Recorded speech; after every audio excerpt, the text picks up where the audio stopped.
خبر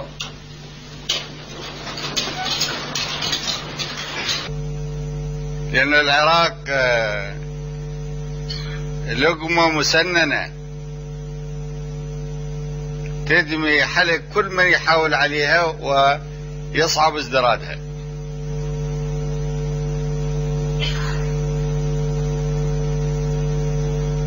لكن عندنا مسؤولية تجاه الإنسانية، وفي أولا وآخرا نتقي الله وننشد عونه وصفحه سبحانه، ولذلك نبصرهم لنضع الحجة عليهم. ولكن والله لو تجاسروا على العراق راح يشوفون أيام يتمنون لو ما متوهمين ولا لحظة فيها. تسمح للعزاوي يحكي سيدي. يا الله العلقاوي حكي قبل الصلاة. صالح منصور محمود المعمار. بالنسبة للديمقراطية عندهم لازم يجيبون عملاء من أمريكا يحكمون بغداد. هاي الديمقراطية. يخشون. أما إرادة الشعب وينتخب بالإجماع هاي بالنسبة لهم لا تعني شيء. فأنتوا كشفتوا كل زيفهم. نعم سيدي.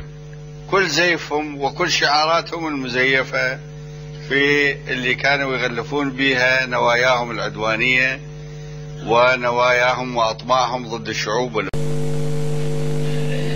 احنا مرت علينا غيوم كثيرة، بعضها تمطر خير حتى غدا العراق من الحالة اللي حشوا لكم عنها أهلكم إلى الحالة الآن اللي تشوفوها وتلمسوها بتطوره العظيم وبإمكانياته الكبيرة اللي رزق الله بها سبحانه وتعالى.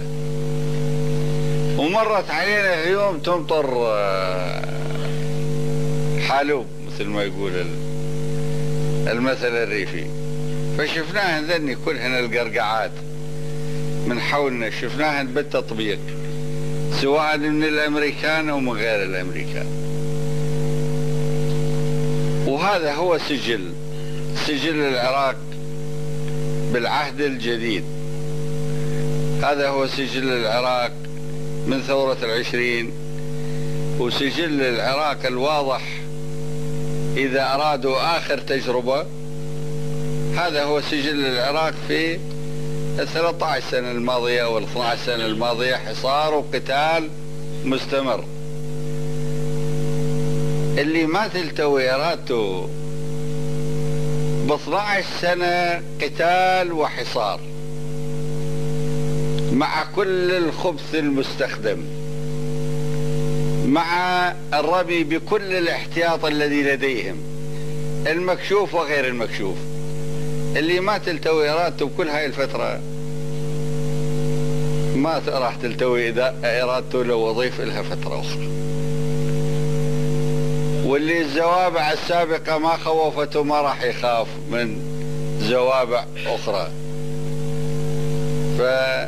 لأن المؤمن لا يخاف، المؤمن يجد في الاستشهاد، وهذا مو هو يجد، مو اجتهاد منه وتفسير منه. الله سبحانه وتعالى وعده بالجنة اللي يستشهد دفاعا عن قضية مثل قضيتكم، يعني هو سيواصل حياة أخرى جديدة بما لا يقاس في رقيها عن حياة الدنيا. فاحنا هكذا ننظر للحياة كمؤمنين، من زمان ننظر لها هكذا، من زمان من كنا طلاب مدارس. فعاد هسه عالشيبة وعلى بعد ما صرتوا انتوا على هذا الرتب والمستويات بعد كل هاي التجارب، يعني ممكن ان يخيفنا قرقعة او استخدام. وإذا سمحت لي سيادة، احنا ندعو إلى الله أن يجنب كل أمريكي لا يركب الشر ولا يركبه شيطان الشر، أن يجنبه الأذى. لأن الإنسانية في معانيها المشتركة حالة واحدة، وفي اختلافاتها الأخرى الله سبحانه وتعالى هو الذي يفصل بينهم يوم القيامة. لكن كل عدواني منين ما يكون، منين ما تكون صفته، ما راح يكون عنده قضية مشرفة لا يفخر بها أمام أولاده ولا أمام أحفاده. بينما كل واحد منكم، بل كل عراقي على أرض العراق، يفخر بإيمانه وثباته على الإيمان، لأنه قضيته مشرفة في مواجهة الباطل في الحق. ومن واجبه الشرعي والوطني وطبقا لأبسط مبادئ الإنسانية أن يقاتل الغزاة. فاحنا نأمل أن الأمريكان الله يجنبهم شر سياسة إداراتهم، ويجنب العراق الشر الذي يأتي منهم عليه أو على أمتنا ككل.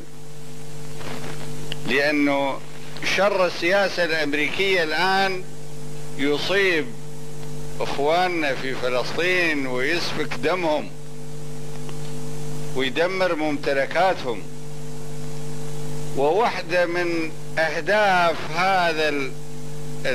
هذا الرغاء من الإعلام الذي يطلق على العراق هو لإخفاء المذبحة والشر الصهيوني المدعوم من أمريكا ضد أخواننا في فلسطين، وتغطية فشلهم في أفغانستان، بالإضافة إلى الأهداف المعروفة اللي يتوخوها خاب فعلهم وشأنهم في العراق لو حصلت لديهم فرصة تقدير الموقف بأنه هذا ممكن في أي حد من حدوده الدنيا. والله يجنب الإنسانية إن شاء الله قاطبة الشر الذي يطلقه التحالف الصهيوني الأمريكي، بما في ذلك الشعوب الأمريكية، عندما تؤمن وتتقي الله وتعتمد الحق ضد الباطل. واسمح لي